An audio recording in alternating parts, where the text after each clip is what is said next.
It's another episode of the Bible podcast. My name is Kofi Tagbo, and today's discussion is going to be different from all that we've done. I mean, all the time is different, right? Oh yeah, and it's not like you have okay. I've had the same discussion twice. Not really. Maybe part one and part two. You've done that before. But this is different because a lot of time we're bashing the church. Like we're bashing the church, and people are leaving the church and all that and all that. But this time around, we've come to the realization that How are we bashing the church? well, we have because people have been leaving the church. Yeah, but you see, you're making it look as if the Bible podcast just bashes there. No, There's just one podcast that we went into that. but did we bash the church? Not really. We're just exploring some reasons. Well, people have been leaving the church. We've acknowledged that fact. And what we fail to do is that people are actually joining the church at some point. And so today we are going to discuss Catholic converts. You didn't hear Catholics, right? Catholic converts. So we are going to talk about people who have actually joined the Catholic Church. So converts. They weren't born Catholics. Yeah, They joined the church yeah. at one point in Yes, time or yes, another. yes. And there's another category of people who actually join the church, leave the church, and then come back again. Right? Yeah. So we have two awesome people joining us, very beautiful lady and a gentleman. We'll ask them to introduce themselves. And then if you want to tell us your parish, that's cool. What you do, that's fine. And then roll it from there. So we'll start with the lady, right? Alright, that's fine. Ladies first. Yeah. So beautiful lady, you tell our viewers your name and then where you're from. Yeah. Okay, my name is Lassie Boka. I'm from Kakai, and my junction of the Global Virgin. Where is that? Ijai. Pijay, okay. See, I can't find it. Come on. Is it in your good Right, we have the gentleman here. Okay, my name is Frederick Kagaya Adongo. I'm from Zoko in the Upper East region, but I fellowship with St. Thomas Aquinas, Legon. Oh, great. So I know Priscilla is a student, and then Frederick is a lawyer. He's a solicitor and barrister of the Supreme Court of Ghana. I don't know what they say here. Also, so welcome to the Bible podcast. On the Bible podcast, we welcome you in a special way. I didn't forget this time, right? Oh, yeah, We welcome you in a special way. So our greeting is special. It's like a Bible greeting. Okay. We come with a punch, like a blow, like that. So like that, and then you also get me, Okay. and then we shake hands. You get it? Okay. You understand? Okay. Yeah. So So, yeah. So you know. okay. And then I give you. And then Then, oh, get okay, it, I get yes. it. Yes, yes. so let's try with you. And then Yeah. It's wonderful. Great. We have sharp people here. Smart. Very interesting. So today's conversation, Frederick, how did you become Catholic?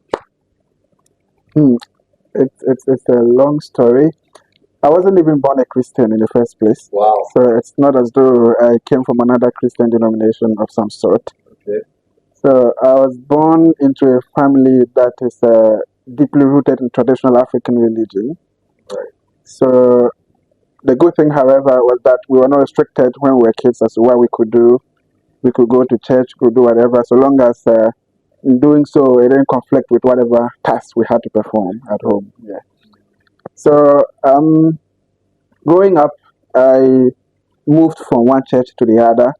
I used to go to the Sunday school at the Catholic Church at my own convenience. Whenever I wanted to, I went there. There were other times I went to Fountain Gate Chapel. I have been to Assemblies of God. I have been to Straightway Chapel. A lot of them actually. Right. And the motivation usually was that many of the new establishments or churches, if I may call them, that used to spring up around the time. Whenever they came with sweets and candies and things for the kids. And that usually was the motivating factor that kept most of us in those places. Yeah, so I got to a point where in one of them, I don't remember if that was Assemblies of God or something, it seemed to have been the one I was the most committed to. I used to go there much more regularly than the other ones. But at a point in time, I think I was in primary 4 when I was having a conversation with a cousin of mine. So he was a year ahead of me in school. So we were just in the classroom studying, and then all of a sudden, I think I was reading something on religious and moral education, and then he asked me a question. So, who uh, founded the Catholic Church? That was the question he asked me. I said I didn't know, and he said Jesus Christ is the founder of the Catholic Church, and then added that the Catholic Church is the only church that Jesus Christ himself founded, and then gave me his explanation for saying so. So that really marked the turning point for me. So after he made that statement, that marked the last time I went to any other place. So I Wow. became more committed to the The Sunday Catholic. school, even though I wasn't very regular. I used to go all the time. So was there office in the Catholic Sunday school as well? Please buy toffees for the Sunday school.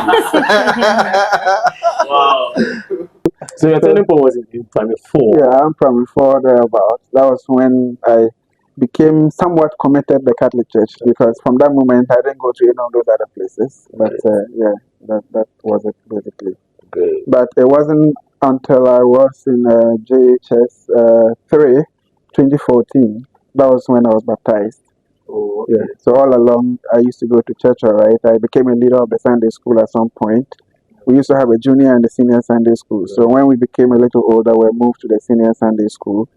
And I became a leader of the Sunday school just before I went to high school and all of that.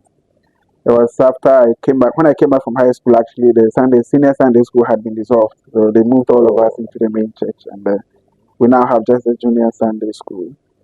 Yeah, so it wasn't until 2014 that I got baptized. Yeah, and became a But full member. I think listening to your story, what is the practical meaning? Your main reason when you found out that Jesus Christ is Was the a founder founder of of the church, yeah. then I'm sure you told yourself that okay, then I want to be in Yeah, this so why church. won't I be in the church? That Because Jesus Christ we are founded in the church because of Jesus Christ primarily. it. Exactly. So if Jesus founded this church, why should I go elsewhere when I can go to where he himself instituted? That was the motivating factor, really. But But coming on, mine is that for a young person at age 4, I mean, You're thinking of class class 4. I'm looking at myself in class 4, and I don't think I was You are thinking like, you are full no, to even think of faith. Yeah. Charlie. Yeah. That's stuff. He's been deep since. Yeah. That's Well, let's come to Priscilla. We'll come back to okay. Frederick. Priscilla, what's your story? When did you turn Catholic? I became a Catholic because I was mostly in the Catholic institution. Okay. From my Would JHS, want you to be having a look from at my our JHS to college, it has been Catholic institution. Okay. I got used to the adoptions and all that.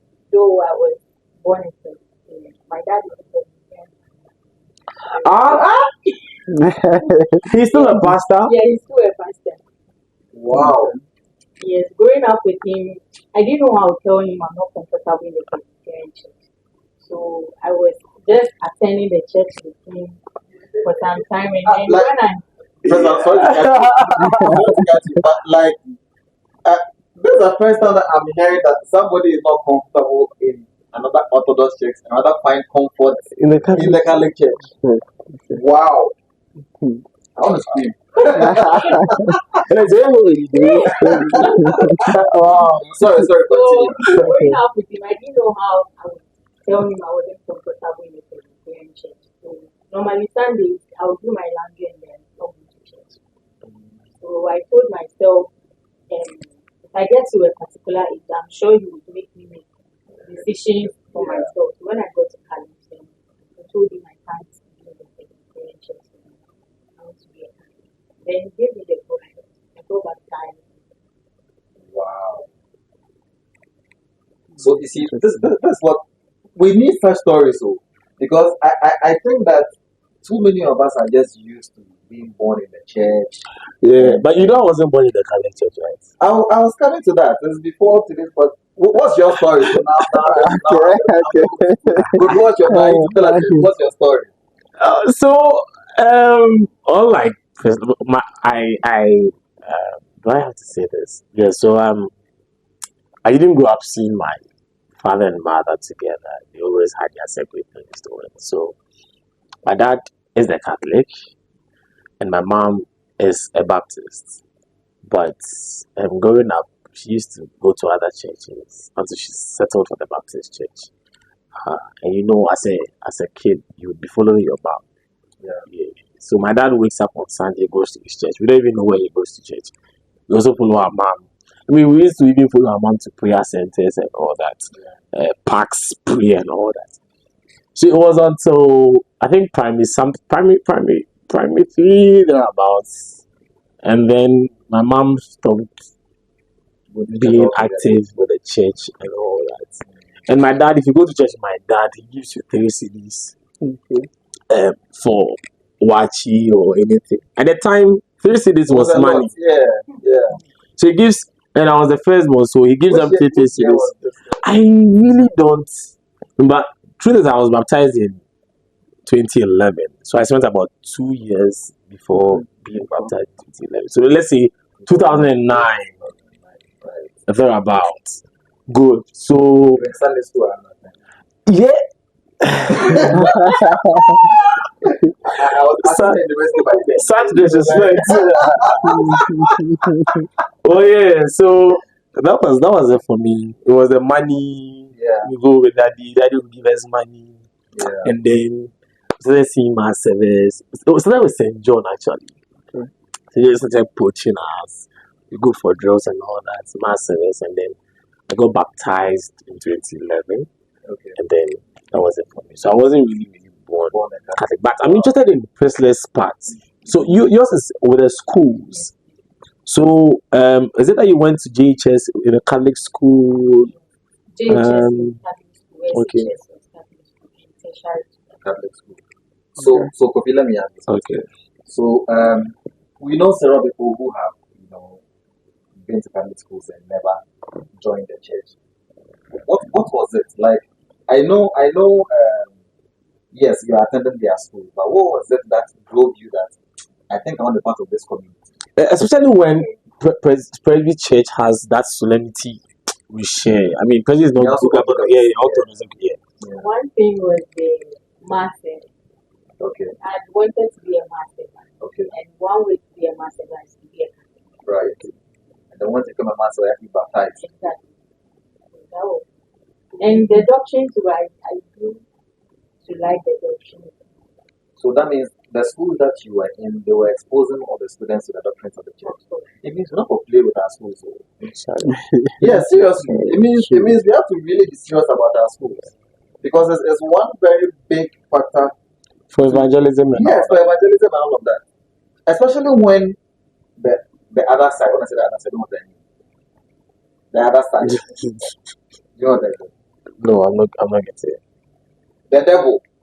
Okay. They are also using the schools very much. Yeah. Especially in the West. They really targeted the schools. Yeah. So I think that we should really be serious about our schools. Because Mark Dennis. Mm-hmm. I mean, yeah. That was the same with Mark Dennis. He said that he attended a Catholic school. Yes. And then, he got exposed to Catholicism, and that's where his decision, he liked the solemn nature of worship and all of that. So I think Catholic education, it should be looked at. That's very true. I always bash myself for not going to a Catholic school, but that's another story for another day. What's been the heights of your? I thought you went to Queen of Peace. I never did. Really? I went to an international school. Yeah. No. Imagine us on board. St. Andrew's International School. That's a government school, my brother. That's the most international cycle school you can ever find. No. I am joking. We'll be 30 years very soon, and Just 30. You know how old my school is? I'm talking about basic school. Yeah, I know. I don't know about how old my basic school is. And I went to a Catholic basic school. So, yeah. Okay. So you want to cycle too. I know that. Anyway. So what's been the highest point of your Catholic faith? Where have you reached in the Catholic on the Catholic ladder? Such that people get to the level of scholars. Even I am confused. You are confused. Because to me, what I thought you want to ask is like, what was the highest point of your Catholicism? Like, at which point did you feel most happy about the decision that you took? Okay. Yeah. Or is that not Well, the you can question? ask him that, but I'm driving at something. Okay. Okay. So you ask him that first. By Okay. our part. So, Okay. yes. Well, that I would say is when I got to read the church literature and I got to know what the position of the church is on the Eucharist. Okay. The Eucharist being the source and summit of our Christian faith. And particularly when we read the Bible and see what Jesus said in John chapter 6, for example, about his body, that unless you eat of his body and drink his blood, you have no life. And there was no other doctrine in any other Christian denomination that speaks directly to, or that one can relate directly to that. And the point I always make is, if indeed, as the other churches do say, Jesus used the bread and the blood basically as symbolic of his body and blood, and not as his real body and blood, then why would he, in John chapter 6, when he said, unless they eat his body and drink his blood, when the people were leaving, the people left him when he said so, because they said they won't eat human flesh, and they left. And he even went ahead to ask his disciples, are you too not living? If he was speaking symbolically, perhaps he would have said, oh, you people, you don't understand. This is what I meant by that. But he kept quiet. He even asked his disciples, are you too not living? Which suggests, and it's indeed the case, that it is actually his body and blood. It was when I came to that realization, that understanding, that I think I made the right decision to be in the church, because there alone can I find that which Jesus said in every aspect of the Bible actually being at play. It gives me some peace. Because that is one. I mean, we all know that we believe that, but that scripture speaks. No, you wouldn't want to go on that tangent with Fred. No, my first encounter with him on this topic was an explanation on the Trinity, the Holy Trinity. I think we met on one of our previous.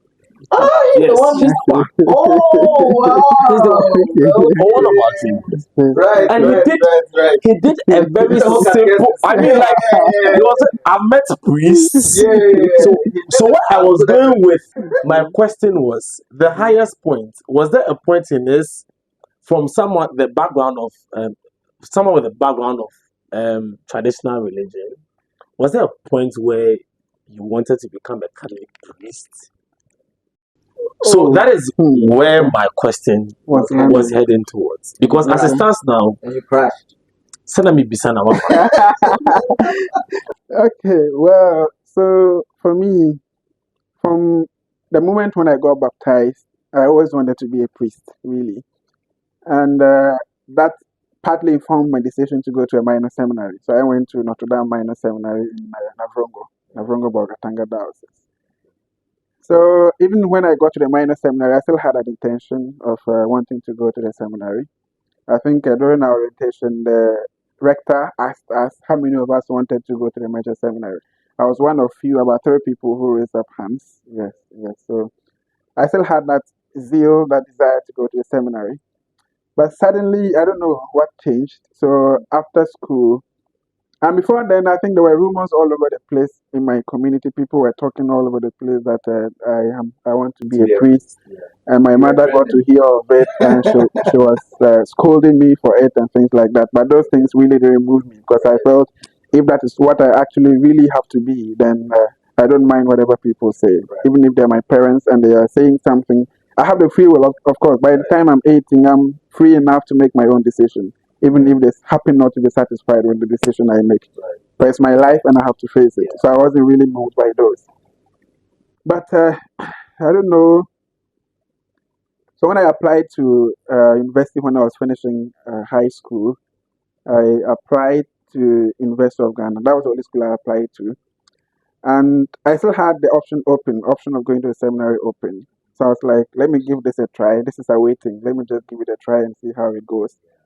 And then I get admission to UG School of Law. And I don't know, perhaps maybe that trajectory took my mind off the seminary a little bit. The law caught you. Exactly, something like that.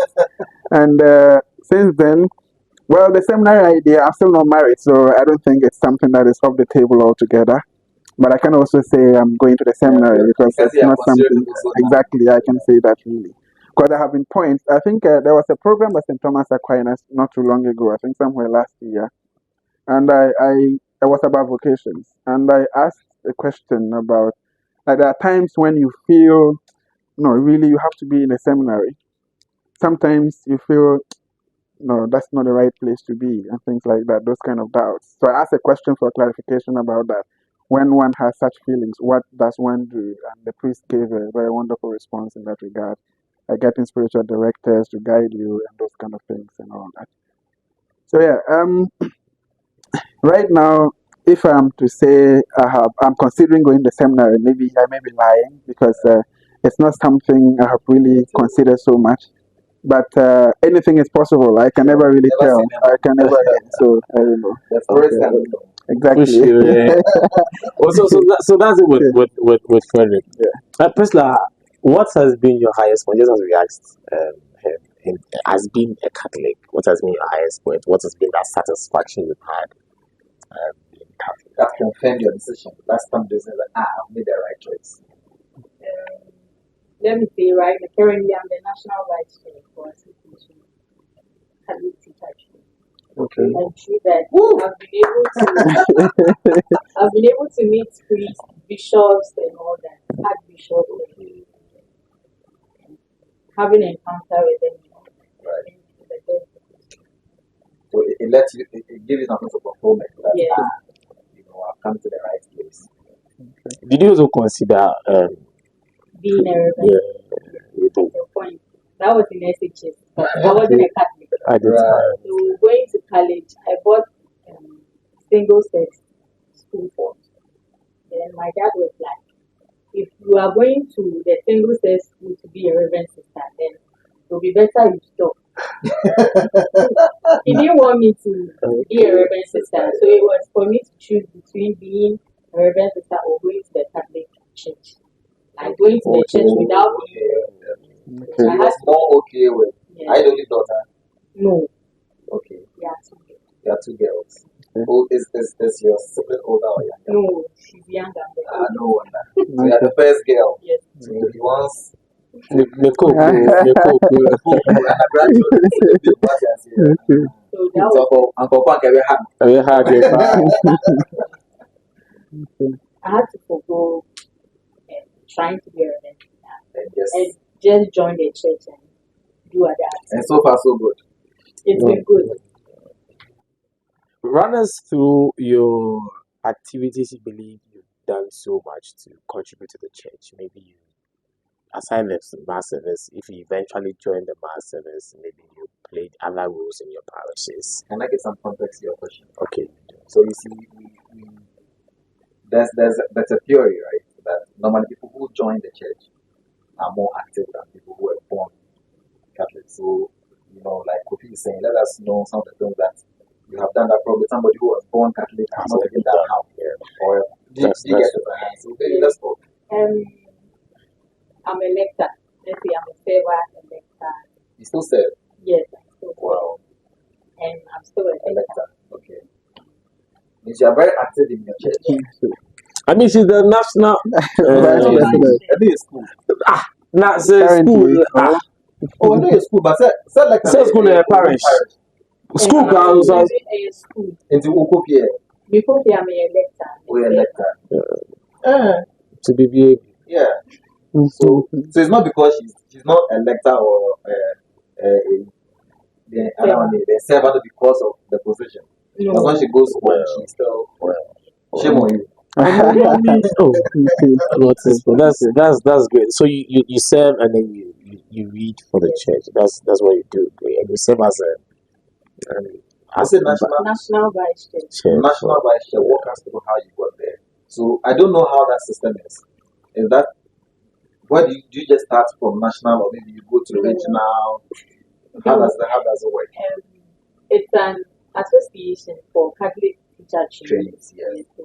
46 colleges, all Catholic teacher trainings in 46. And where about 46? Catholic is near 46. Catholic colleges. Yes. No, No, not no, their whole the college. whole. So we have an association in each college. Okay. Yes. Right. So we have 5 sectors. Okay. We have the Igada, Eastern Greater Accra. We have the Northern sector. We have Volta sector. We have Central and Western. Oh, And then we have yeah, we have another sector, but we have sure. 5 sectors. Right. So the country is divided into 5 Yes. sectors. So you 5 belong to IGA. No, I'm from IGA, but I'm for national. No, yes. So how did you get to the national? I want to know that. Did you first become an IGA executive before you go to national, or you went straight to national? No, I went straight to national. Oh, The national position runs through the sectors each Okay. year. So this year was for IGA. That's Okay. Eastern Greater Accra. So you Oh, go through that, then Reverend Fathers will get you, your executives will get you. They vote for you okay. across all the 5 sectors. Right. Then they choose. Then you're the vice president. Yes. Wow. That's nice. That's so beautiful. Yeah. Now, well, talking about all these things reminds me of in 2019, 2020, Frederick went for PAC's president.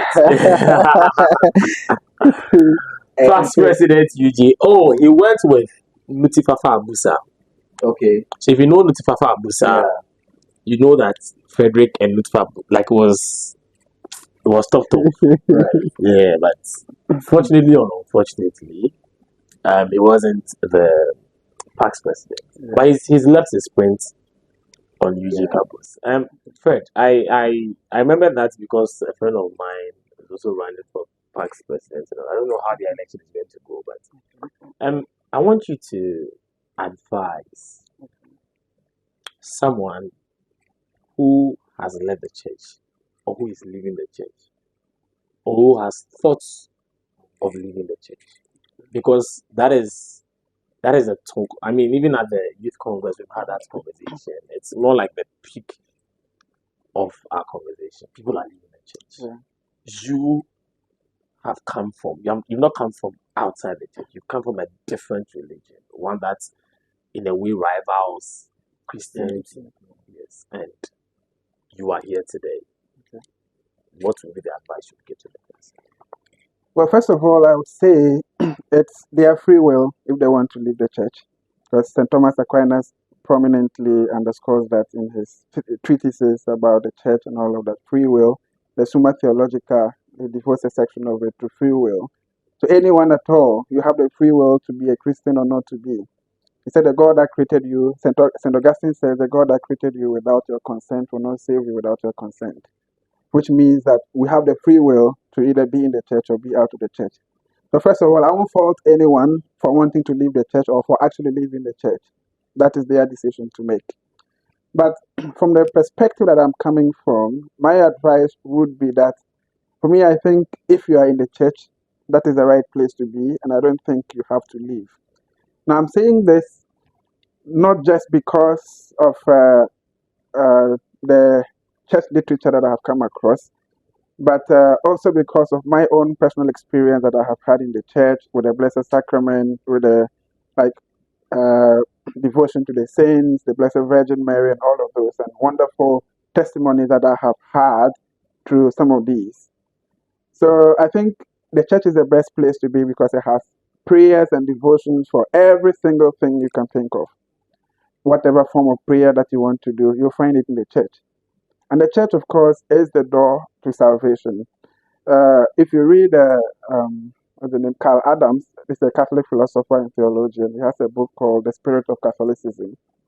He makes clear the fact that, yes, the church is the gateway to salvation, that the church alone is the gateway to salvation.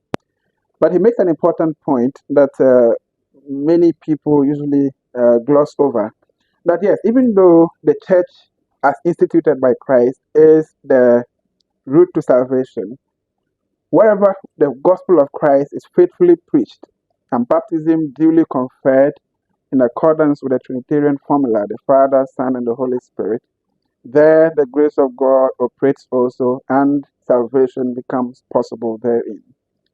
Which is to say that Jesus, for instance, when the disciples wanted to stop people from preaching or performing miracles in his name, he said, do not stop them. For whoever is not against us is for us. So for that matter, even though the church as instituted by Christ is the gateway to salvation, if there are other denominations that are also faithfully preaching the gospel of Christ and doing that which Christ demands of them, then salvation is possible there also. But even so, I would think that so long as they are already in the church and the church has everything it takes for their spiritual nourishment, I don't see the need for them to leave.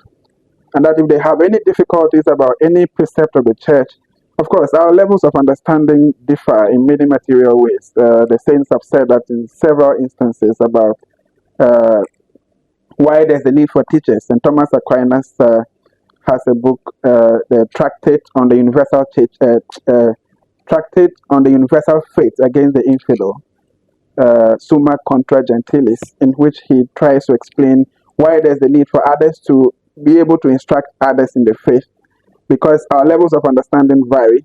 What I may be able to read in the books to understand, another may not be able to understand that. Which is why if you have any challenge with any doctrine of the church, of course, there are certain things that we can never really understand. They are far beyond our comprehension. God is too big a God that we cannot reduce into a textbook for us to be able to understand everything about God. Some of the things require that we pray. Some of them require deep reflection. Some of them require reading. Some of them require consulting other people who have experienced certain things. So we shouldn't be afraid or shy to ask the priests, ask our colleagues for help if we need help understanding anything, and pray also, and that to guide us to continue being faithful in serving the church and in serving God, so that the purpose of our being on the earth here, which is, of course, at the end of the day, to find it, be in eternal felicity with God, will be actualized. Yeah, so I wouldn't say anyone should be forced to stay in the church, but I should think that by way of advice, to anyone who's contemplating leaving the church, that the person may have to think again, that if there's anything that is bothering you, definitely you can't just be leaving just for its sake, but definitely there must have been something motivating you to leave. So I would suggest that before you even take that final decision, that is where your free will leads you, consult, speak to the priest, speak to the catechist, speak to your leaders. If you are in any of the tertiary institutions, for instance, speak to your past leaders or the teacher trainees, forgotten the name for those in that category, and then the frigid also. If you're in any of those institutions, speak to your leaders as well, and they will be happy to help you to understand whatever it is that you don't understand. If it's beyond them, they know people they can refer you to. Sometimes people come to me asking for explanations about certain things. If I'm not able to answer, sometimes I either seek some opinions from some of my colleagues, Osai Kwame and Joachim and co. Yes, so sometimes I do ask them questions about some of the things, and if they have any books that they can recommend, anything that they can recommend for you to read and understand certain things better, yeah, we can do so. So if you ask me about something and I'm unable to help, it doesn't mark the end of it. I can get someone perhaps who is better able to help. So we should never shy away from asking for clarification about things that we don't understand, which are perhaps pushing us to leave the church. Yeah, so that's basically what I would say to anyone contemplating leaving the church. So I have a question, if I may. To Fred? Okay. Not to post. Okay. I would want personal. Okay. Yeah, Marshall. No, you see, one thing that personally annoys me are people who are not serious Catholics. Okay. Sorry, Okay. or sorry, they will not involve themselves. Some people, young people after coming on, find the back. Okay. Then that person later on comes to tell you that I have seen the light. Okay. Because maybe they've gone to some community and they are on them like hawks. And then they are using that as a factor to now come and make it look as if the Catholic Church wasn't the place to be. Because some of them will come and tell you that now I read the Bible, or now I can pray, or now I can. Do you get it? Yeah. So I want the perspective of somebody who chose to join a church like you. What would you tell somebody like that? What I was going to ask her was to recommend the Catholic Church to someone as a Tongue, I saw anymore.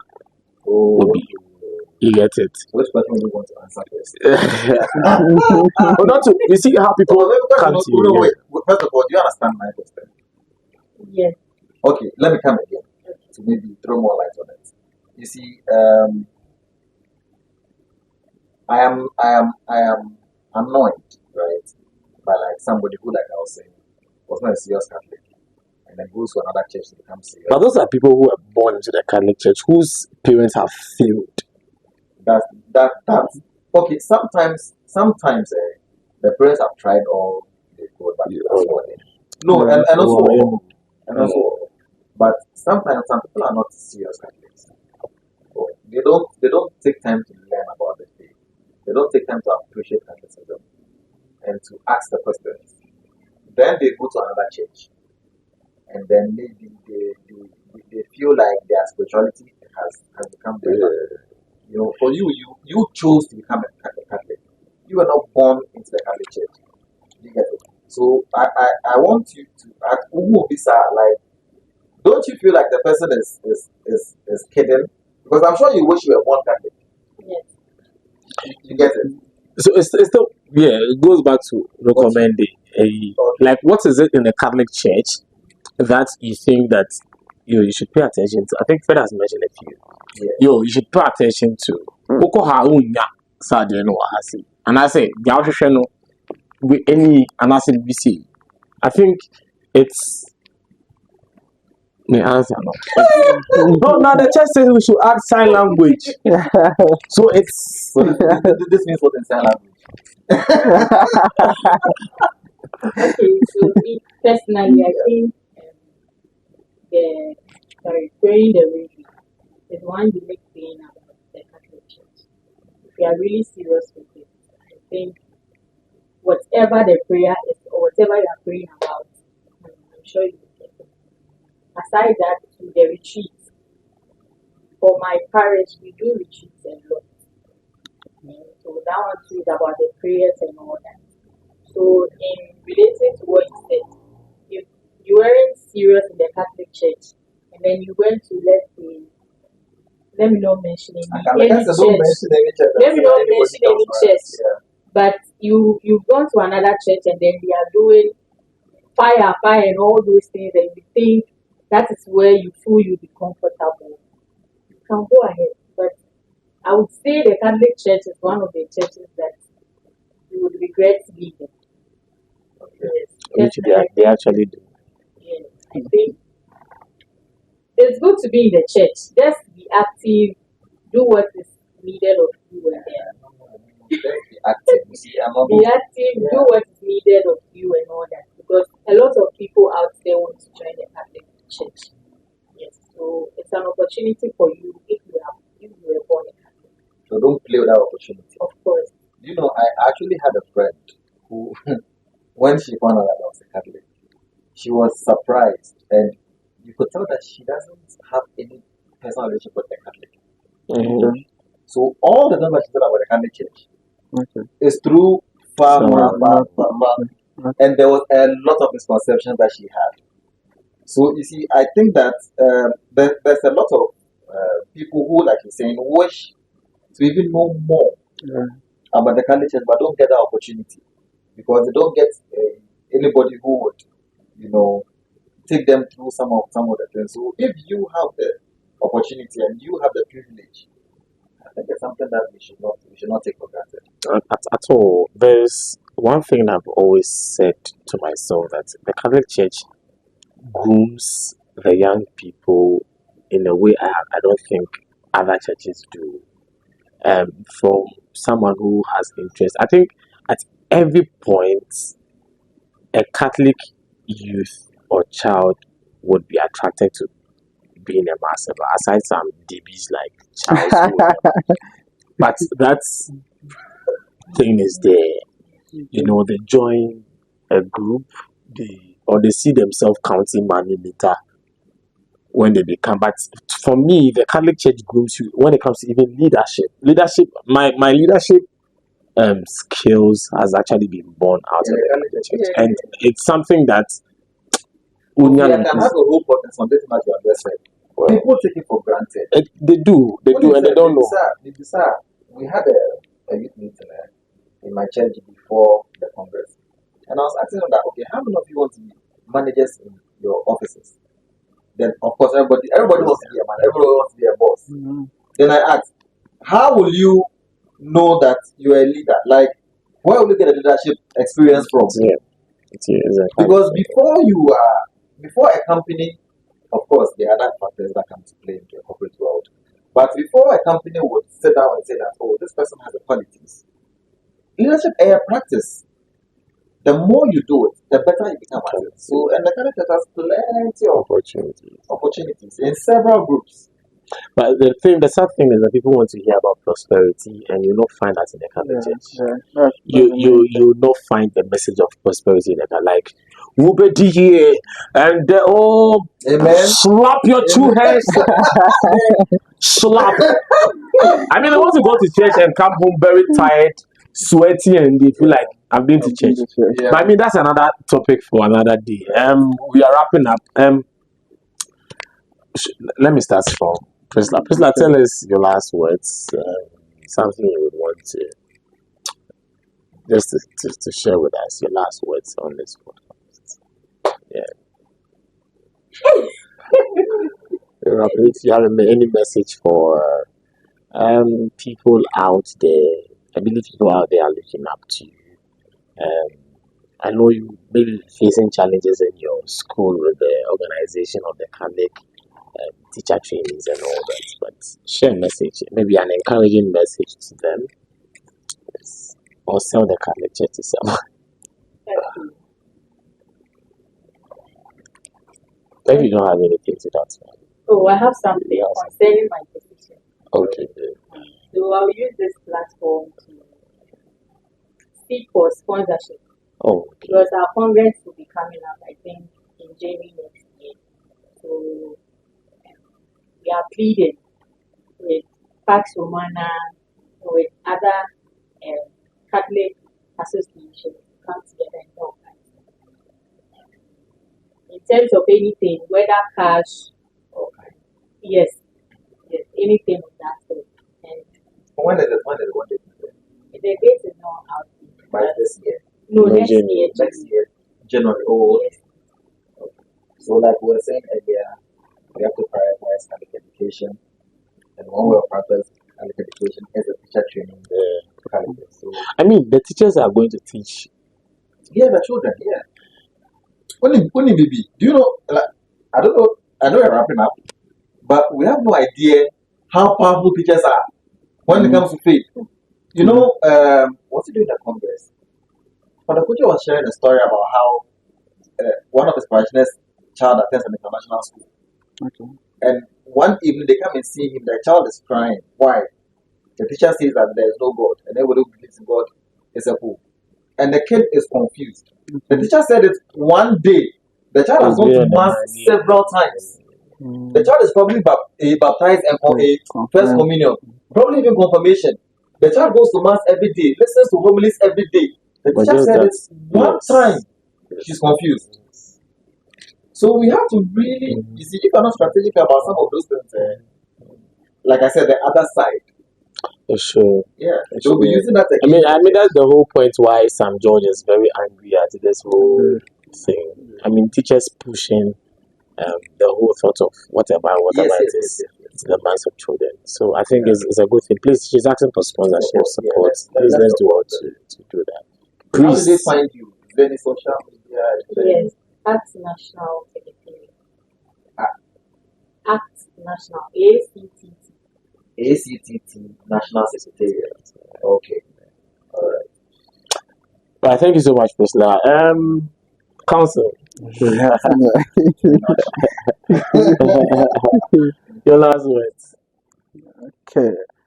Right. So my last words would be in relation to one of the questions you asked me, just to re-emphasize some points. I think many people who leave the church and those who probably may want to join but are not joining are motivated by certain ill conceptions about the church.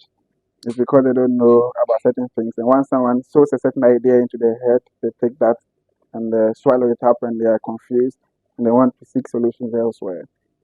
So I think it's largely because we do not know. Catechism, you hardly learn anything much. And a lot of the time, our catechism takes place at an age where we are not old enough to appreciate certain things. Yeah. So there has to be constant catechesis on the part of the church. Take whatever opportunity there is through the homilies or whatever. If the readings of the day, for instance, are about a particular part of scripture that solidifies a certain aspect of our faith which seems somewhat controversial that people are arguing or debating about, the priest can use that opportunity to educate people more about that particular scripture reading for the day and how it relates to our practices. And we also have to make a conscious effort to read about the church, ask questions when there's need for it, and do whatever it is that we have to do to understand certain things. And when we don't understand, then we leave it to faith. Because St. Thomas Aquinas says that to him who has faith, no explanation is necessary. And to him without faith, no explanation is possible. So faith is the root of it all. And even where we don't understand, we should pray about it and have faith and trust that God is speaking to us through the right channels, and that whatever he says through his people, through his leaders in the church, he is the one speaking to us. And I think that will lead us to our final destination where we want to be. Okay. Great. I mean, anytime you talk, I just have to keep quiet.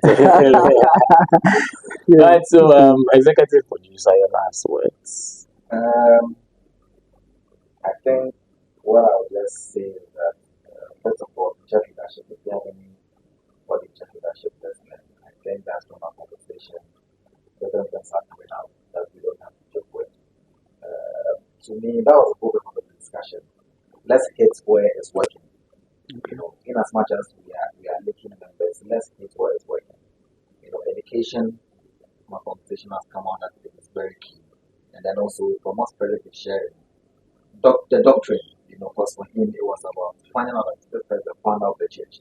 This statement is even debated. And I'm sure there are Catholics who don't even believe this. Or who can't defend this anyway. And see, sorry not to cut you, but the point I always make whenever I'm probably having an argument with someone on this thing about the church and all of that, I always ask a question. When did Protestantism, for instance, spring up? Somewhere in the Great Schism, which was the first major division in the church, was around the 15th, 16th century. Yeah. Protestantism came a little later and all of that.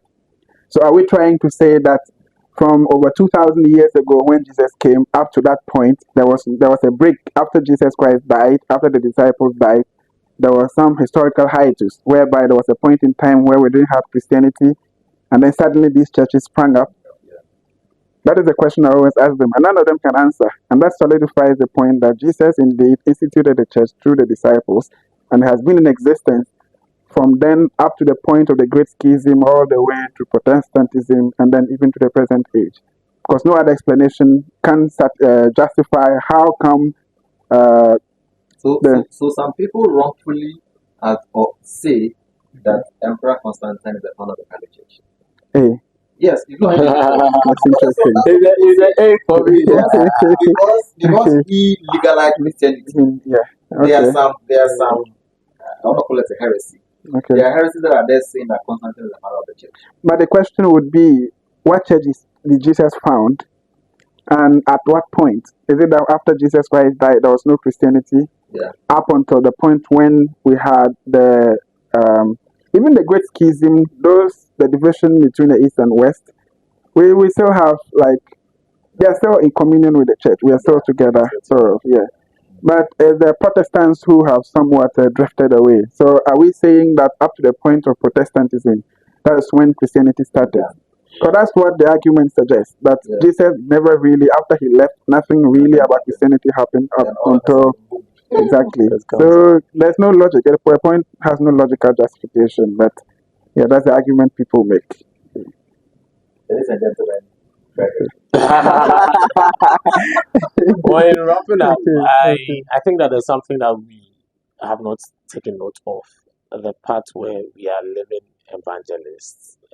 Frederick came into the Catholic Church by his cousin, who asked him the question of who the founder of the Catholic churches. And so by our lives, we can draw people to the Catholic church. Hey, okay, sorry, yeah, Roman. That is when the people see that I'm Roman for whatever they think that they are. So I would say that let us live our lives very exemplary to move people, to attract people into the Catholic church. And that's I forget somebody said that at all points we have to be it has to be possible with words. Like your life must let's say. well, what I remember is St. John, when you are leaving a meeting, they tell you that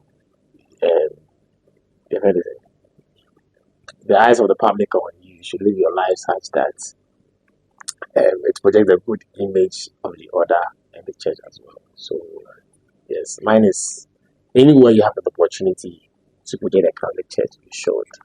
That is what I've put upon myself. I'll project a Catholic church every day. If you can do same. People are doing stuff for their churches. And the Catholic youth, we should rise up and do same because our church is the church. Anyway, so my name is Kofi Tago. We had two lovely people on the podcast. We had Priscilla from Takrade, who is the vice chair of National vice chair of teacher trainings. I got that right. Association of Ghana. And then we had Frederick Agaya Adongo, Esquire. Those really like their titles. And we had our executive producer, Charles Ediakusi Jr. Yeah, I don't like my title. Engineer. Yeah, and to our camera lady, Rita, we had that clear guy in the in the studios. Yeah, Louis in the studios. Elvis Pastor as well. Thanks so much for watching. It's been lovely having you stick and stay with us. Please do also follow our pages. You know we are upgrading all the time. So if you can see behind me, we have the CSM backdrop. I was going to say that today you won't mess up because it's right there. I can't do that. Like I've never messed up before. Never. So follow us on all our socials at Catholics for social media, Facebook, Instagram, and TikTok. Catholics for social media, and on X, we are there as at Catholic Vibes GH. I told you all I'm not gonna forget. My name is Kofi Tago, and this is CSM. When we say CSM, you all see vibes, right? CSM vibes. Vibes. Yes. So Okay. CSM Vibes. vibes. We are